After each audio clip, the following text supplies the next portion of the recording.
total rents and then full education. Yeah, same. Anyway, thank you for joining us online as well. So our speaker today is Professor Sarah Berger Richardson. She's an associate professor at the Faculty of Law, University of Ottawa in Civil Law section.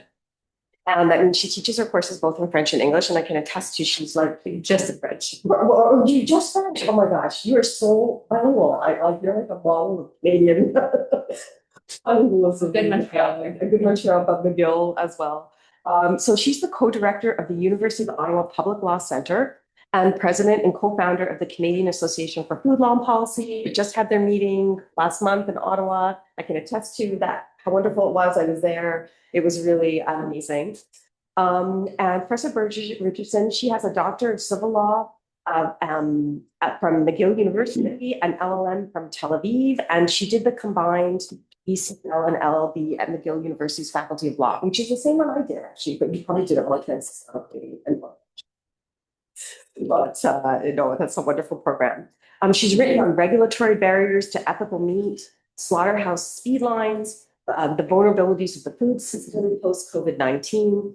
And she's talking to us today about her paper, Is a Good Death Possible? An empirical study of the treatment of food animals in Canadian slaughterhouses. So we'll turn it over to Professor Berger Richardson. Thanks, Angela. Hi, everyone. Hello, everyone online.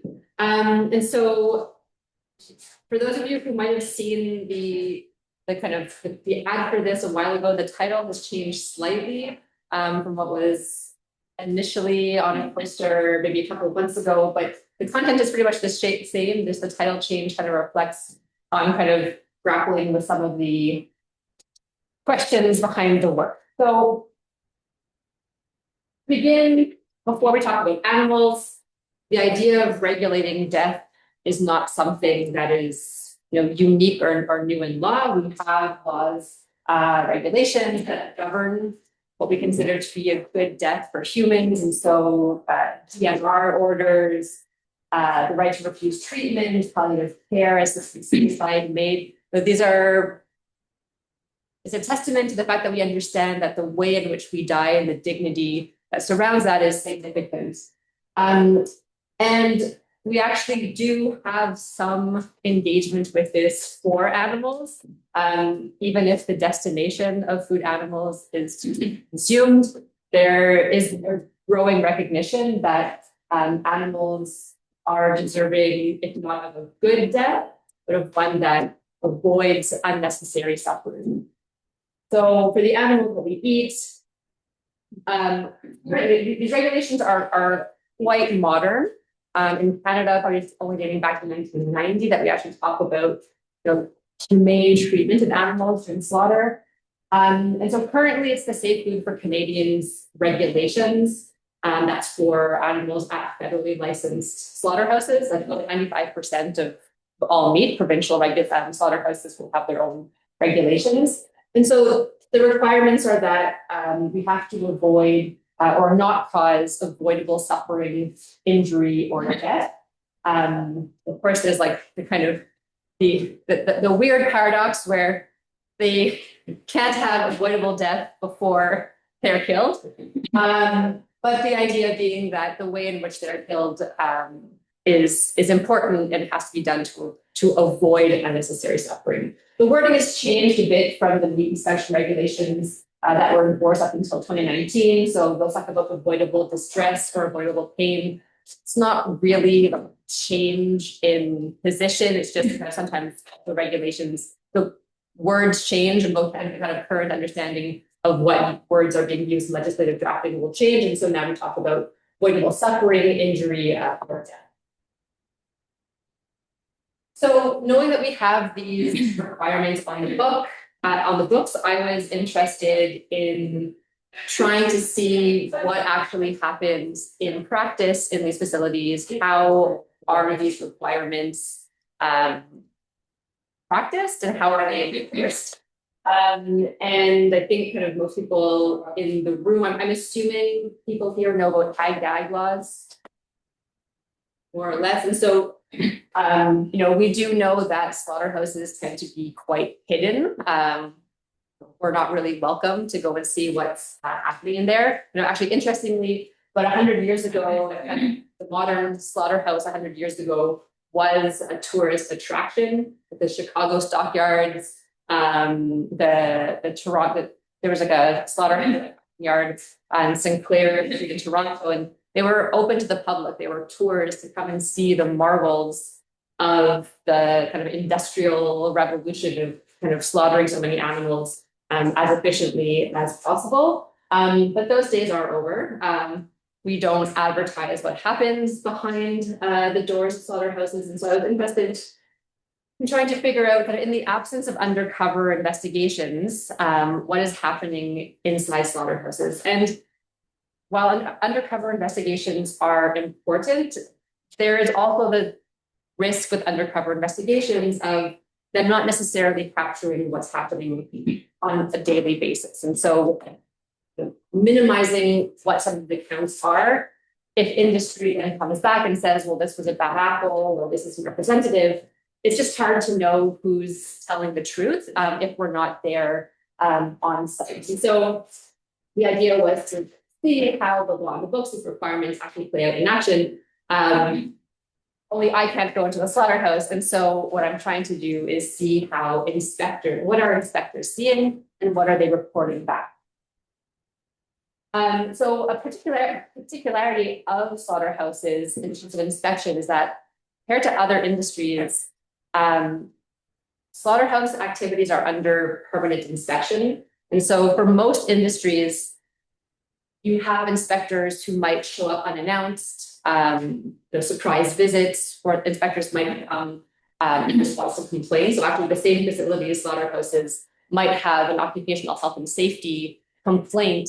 And at that point, someone might come and look into it. But when it comes to slaughter activities, there are Canadian Food Inspection Agency inspectors who are there at all times. And so all slaughter activities are under permanent inspection, which means that there are eyes on the ground at all times. Now, there are caveats to that, and I'm going to get into them a bit later. It doesn't mean that they can see everything that's happening at all times, but it is one of the unique situations where inspectors are always there. And what inspectors are tasked with is conducting verification exercises. And so the wording of the CFIA is it's the compliance verification system through which they observe what is going on, they take notes, and they note if there is compliance or non-compliance with the requirements. And when there is non-compliance or an unacceptable level of compliance, then they are supposed to write what's called an inspection report corrective action request, in which they identify what the non-compliance is. They indicate what steps they expect the facility to take to correct the non-compliance and the date by which they expect that correction to occur. It's possible to escalate that also and include or can escalate independently with a notice of violation. So that is kind of a more serious administrative act, and that can come with a warning. If you want to be more kind of educational, it can come with a penalty if you want to be more in enforcement. And that is an administrative monetary penalty that can be contested. It can be, we have a request for review from the establishment, which could then ultimately go up to judicial review. But I was interested in really kind of what's happening on a day-to-day level. What are the non-compliances that inspectors are noticing?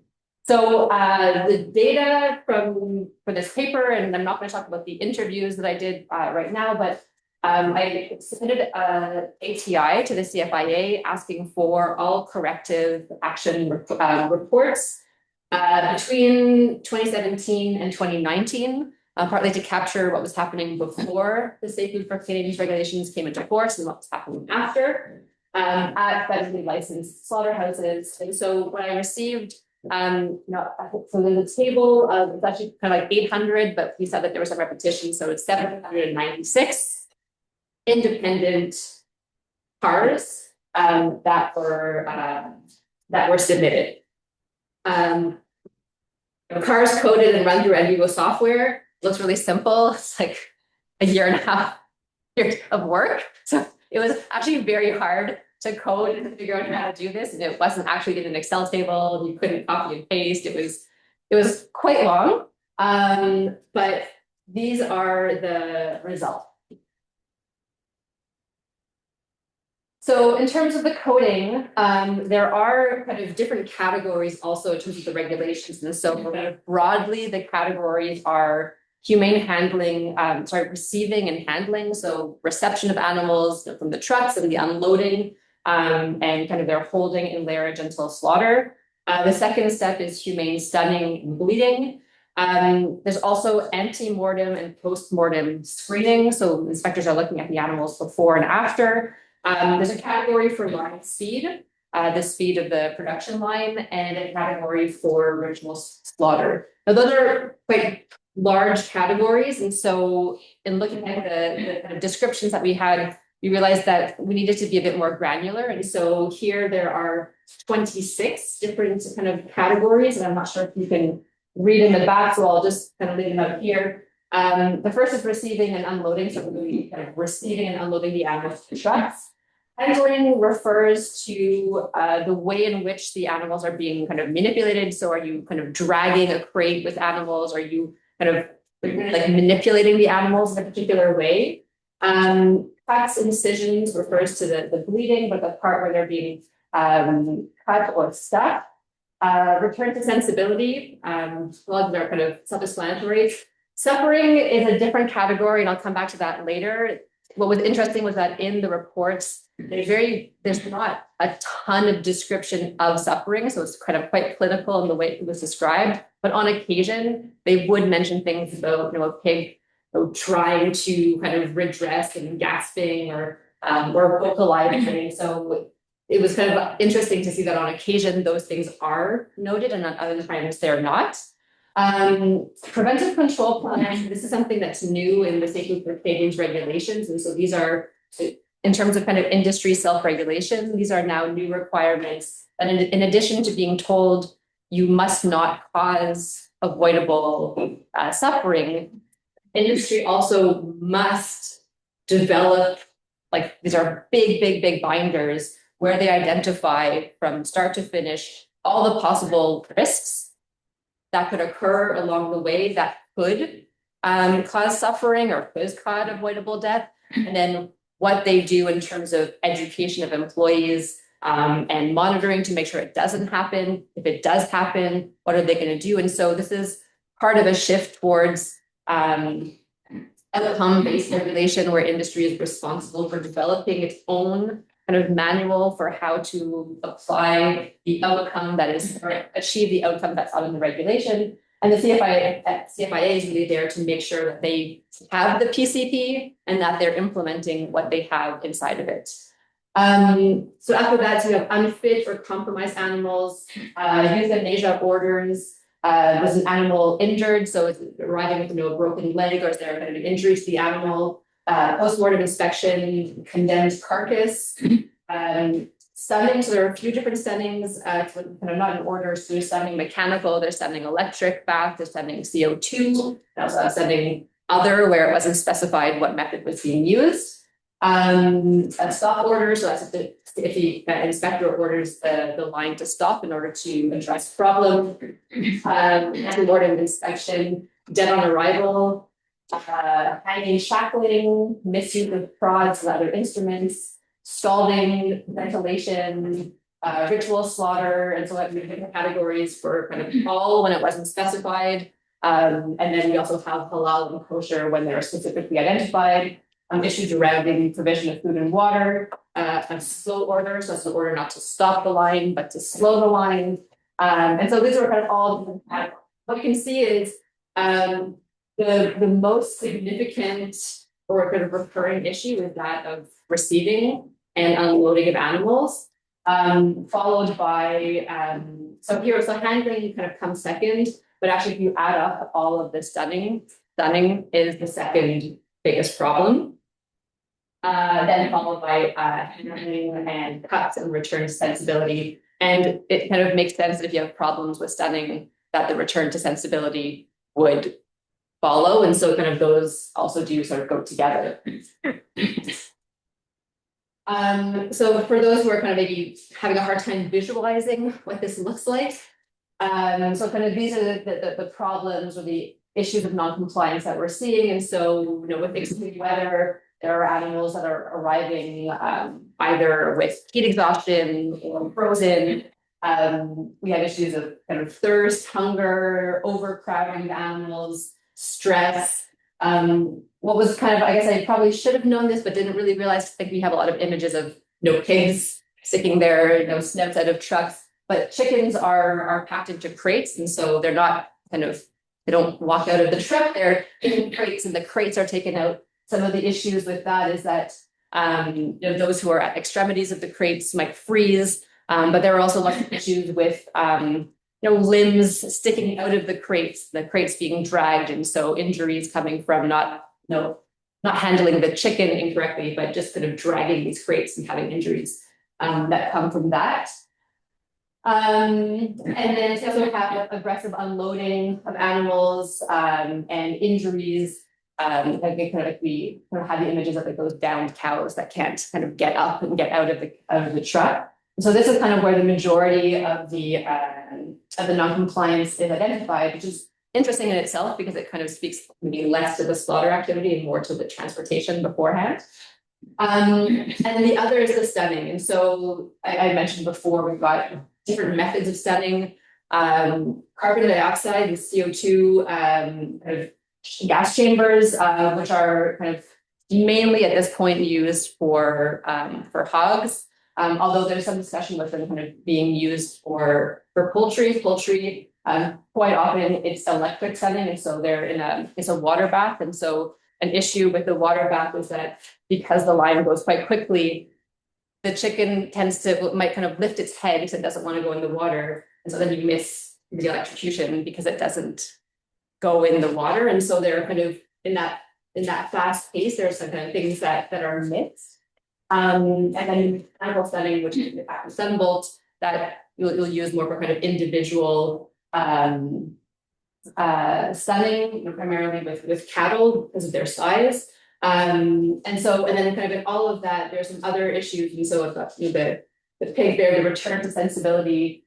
For chickens, one of the things they talk about, they're called red birds. And so red birds is what happens is normally they'll be stunned and then their necks are cut and then they go into the scalding tank.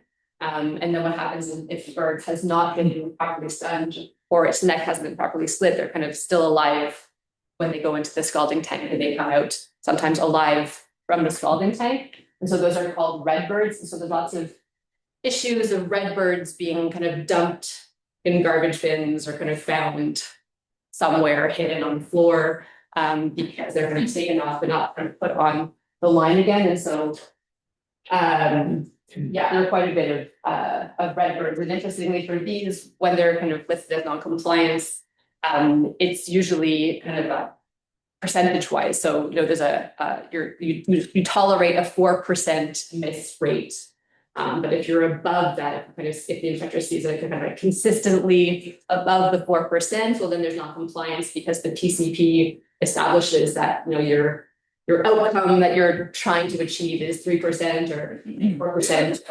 Just with the numbers of birds that are being slaughtered, it's not like one chicken. It's multiple. Distribution by province. This is interesting and a bit upsetting for me coming from Quebec. You can see it here maybe more easily. The number of cars that are issued in Quebec is 40%, 39% for the whole country. Followed, not closely, but followed by Ontario. And I'll kind of get into some of these numbers a bit later on. The most common, the frequency, chickens and turkeys are the most frequent, followed by pigs and bovine, like cows. And this should also make sense just by the sheer volume. There are fewer cows by number than chickens. And so, these don't necessarily point to something where the bovine industry is doing it really well and the poultry industry isn't. There's also kind of numbers that just reflect the number of heads. So the most kind of common violations by animals. So with chickens, it's mainly around receiving, handling. I mentioned kind of those crates and putting red birds in live in garbage bins. Incision, the cut, a lot of it's kind of missing the cut, return to sensibility, and euthanasia.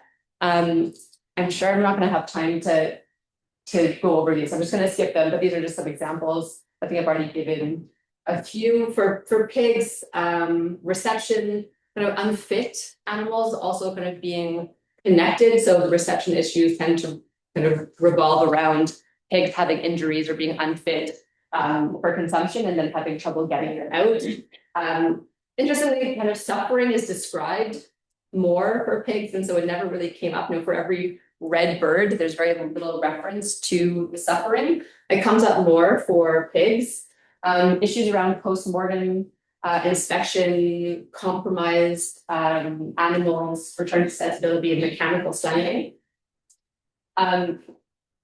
Also, like, I don't really know, I'll say a bit more after, but drawing causation conclusions is a bit difficult with some of this data. But there's a lot of controversy around CO2 stunning for pigs, and a lot of reports about it being quite horrific. Interestingly, the issues of non-compliance seem to involve mechanical stunning, and there are fewer incidents involving CO2 stunning, non-existent. But it does kind of point to some of the complexities around the method of slaughter also being kind of connected to the facility and the way that they're equipped to do certain things. And workers also have an easier time getting the pigs into the boxes for the CO2 chambers, and are often unable to accomplish the mechanical stunning properly. So in kind of thinking about some of the welfare concerns around certain methods of slaughter, we also have to think about the skill and ability of the employees to carry out the method. And so there's some kind of like paradoxes there that require some more reflection. And last for bovines, so reception always comes out on top. Return to sensibility and issues around mechanical stunning, and suffering and handling. So what do we do with these numbers? There are a few things, and so kind of have some thoughts and some questions around what these numbers bring up. So, first, it's just interesting to know where the non-compliance seems to be taking place. And so, as I mentioned, reception, unloading, lairage of animals is together accounts for nearly 40% of the non-compliance. And then stunning along with return to sensibility accounts for together about 41%. So that's really where the majority of problems are. That's where the majority of non-compliance reports are focusing their attention. May not be where the majority of problems are. Some numbers add up and others don't. And so this is something that I'm interested in, and this is where I tried to conduct interviews with CFIA inspectors. I managed to get through a veterinarian 2 interviews with inspectors who might not have known that they weren't allowed to talk to me. But every other person that I reached out to, most of the time didn't respond. I got a lot of messages saying it was contrary to their code of ethics to speak to me. I had a lot of attempts to help me from the CFIA by saying send an email to general inquiries. And kind of like when you're speaking to a senior policy advisor, if they send you back to general inquiries, it's so that didn't really work.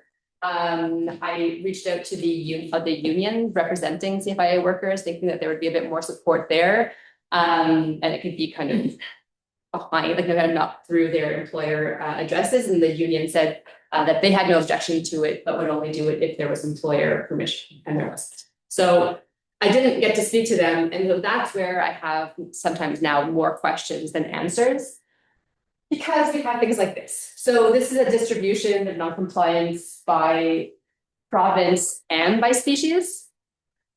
And some things make sense. Oh, I got more time than I thought. Okay, so I can go back to the description later if you want. But so some things make sense. And so, as I was mentioning before, there are a lot of chickens that are killed every year for meat. And so it's normal to see kind of quite high numbers. And there also are facilities and federal establishments for poultry across the country. There are more like hog facilities in Manitoba than there are in Prince Edward Island. And so it makes sense that we have higher numbers in Manitoba than we do in PEI. Quebec is like really high for pigs, but also it's a pretty big hub for pigs. And so some of these numbers make sense and others don't. So PEI accounts for 25% of non-compliance reports for bovine. There's one federally licensed facility in PEI, which accounts for probably 0.5% of the number of cows slaughtered every year in the country.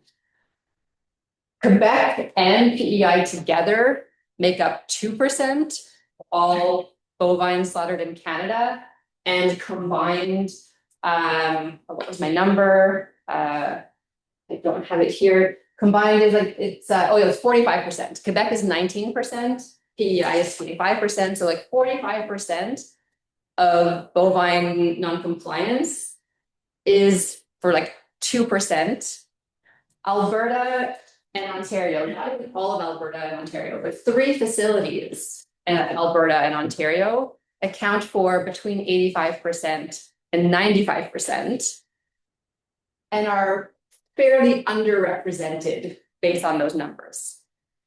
And so that begs the question, is the PEI facility a facility that should be shut down?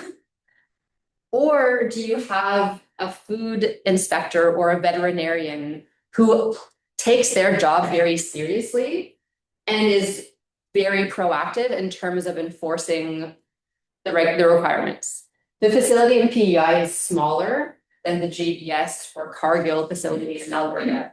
Does that mean that they have a bit more time to see what is going on? Is the line speed a bit slower, so they have a bit more time to notice things that are just happening too quickly in the GPS facility? And so there are questions that only a CFIA inspector can answer to know whether there are issues. And so this, like, to show you, this is Atlantic Beef Products is the PEI facility. And they're proudly certified PEI beef, which the motto is healthy, happy, and humane. And so it's a hard thing to figure out if this means that they're really applying the letter of the law in that facility, or if there are things that are kind of really in need of improvement, but maybe we're keeping that facility open because it's the only one in Atlantic Canada. And also because we don't want to be shipping cattle from Atlantic Canada to Pennsylvania or to Alberta for slaughter. And so maybe there are some other factors around like keeping the facility open or trying to get it to bring it up to the expected norms. And so the exercise of inspector discretion is really significant in this. And inspectors, as I mentioned before, because there is under permanent inspection, there's a lot of literature on how kind of inspector enforcement and discretion and how that plays out in terms of regulatory enforcement. And there's literature on how, if inspectors identify as being more educators and communicating to help the facility, or do they see themselves as enforcers where punitive, that can influence how they're deciding whether or not to issue a car, or maybe they're just mentioning like, hey, be careful, like what you're doing isn't right, and you need to kind of go and do this again, but they might not write it up. So are they trying to do things informally, or are they writing the cars? So there's a lot of things happening in the background that are hard to gauge. But what makes the permanent inspection also really tricky is that there's also questions about not their independence, but they are working in the facility every single day with these people. And so there's a difference between being an inspector, showing up unannounced, you come, you see something, you write your report and you leave, and being there every day. So, it tends to keep inspectors independent, including, the inspectors have to have their own bathroom, they have their own locker room, they're kept separate from the employees. But we also have in these facilities internal inspectors. So most of these facilities will also have a food safety, a food hygiene, maybe a veterinarian inspector internally, who part of their job. If you've read or heard about Every 12 Seconds by Timothy Patrick, like he also talks about these people, and their job is partly to stay one step ahead of the inspectors. So you want to catch the non-compliance before the government inspector catches it. And I had one interview with a CFIA inspector who retired. I mean, retired is a generous word. She quit, and she alleges that she was harassed and that her tires were slashed and that she was really threatened, that whenever she issued a warning, that she was harassed by the facility, that they were costing her their livelihood, their jobs.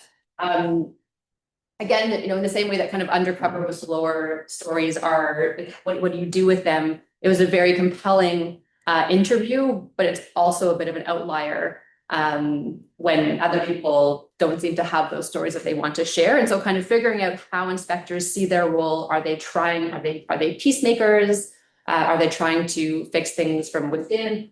Or is this a job that they're doing for 1 or 2 years and they're just kind of counting the days until they get put on, inspecting, bakery, food establishments, which is maybe a bit more enjoyable than doing the slaughterhouse. It's not necessarily the prize job. So it might be for someone who's a veterinarian who cares about animal welfare. It's a hard job, but one that you think you're doing something good. But it might be something that just pays the bills as you're trying to work your way into another. And that might also, affect how committed you are to writing things. And then, an order to stop the line in particular is one that, you face a lot of kind of pushback from that. And so these are all things that are kind of the missing context to understand some of the data. So I don't know, to be continued.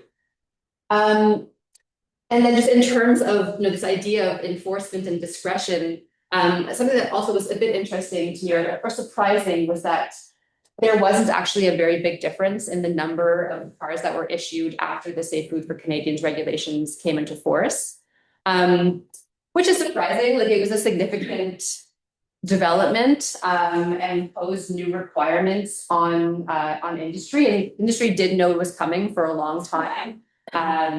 There's like nearly 10 years, or it was like 7 years between the announcement of the Safe Food for Canadians Act and the coming into force of the regulations. And industry already had quite strict rules. And so there's an argument that they kind of knew what they were doing and it wasn't a big change. But if anything, like, the numbers are slightly lower over the period after the coming into effect of the Act. And this is interesting for me because in parallel to this, it would seem that, there's a case right now before the federal court about ritual slaughter in particular, and how the the Safe Food for Canadians regulations and the guidance documents around ritual slaughter imposed undue burdens on those facilities. And that as a result of inspectors, after like maybe the first year, there was a kind of a grace period. And then kind of allegedly, in the fact, and the argument is that inspectors really started to come down hard on these facilities for non-compliance with those requirements. And so it sounds like there was really an uptick in cars for those facilities,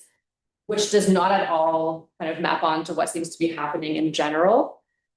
So, like, I have a question mark about that. It would seem to me that with these changes that you'd see a big change elsewhere. And so again, inspectors kind of view their role as if we're helping you come, into compliance, and we're not necessarily going to write it down. So that is a question that I have. And also that is in relation, I'll just kind of share the numbers for ritual slaughter because there is this case in front of the federal court. And the numbers for ritual slaughter, which receives a lot of attention. Now there might have been issues of unloading animals, at a facility that does ritual slaughter, but that's kind of not the concern around ritual slaughter. The concern is really the stunning and the incision. And the total number that referred to ritual slaughter was 50 out of 796. So that's 6.3%.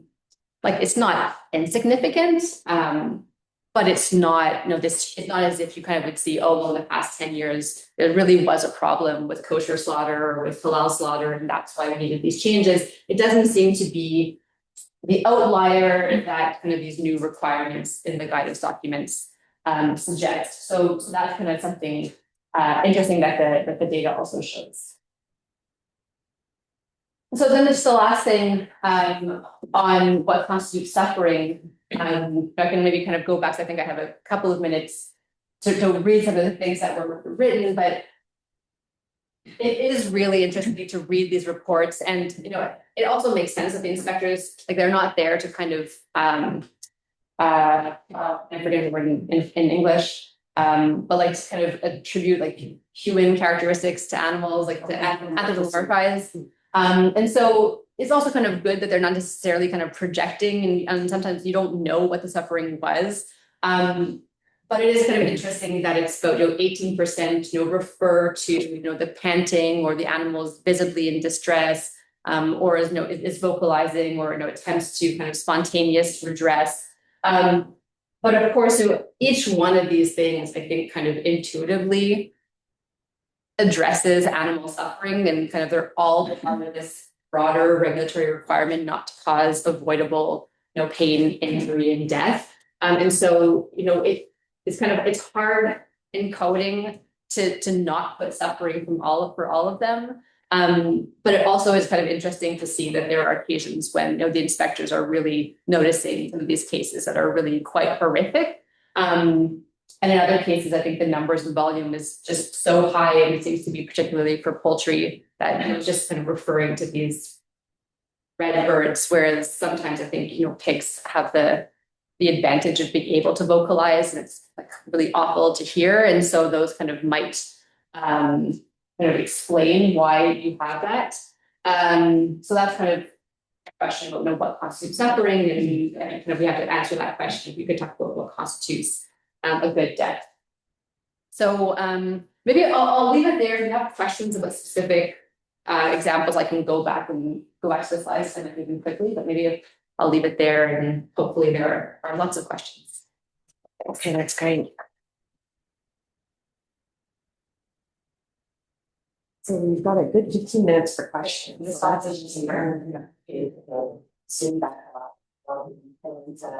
if you would like to put your questions in the chat, we'll be able to see it and we can read them out. But if anybody in the room wants to get us going, all right, well, we're probably at time. So, yeah, but if you want to come up and ask for Sarah Berger Richardson anything, or, share contact info, please do that. And join me in thanking her for coming and giving this wonderful talk. Thank you for coming.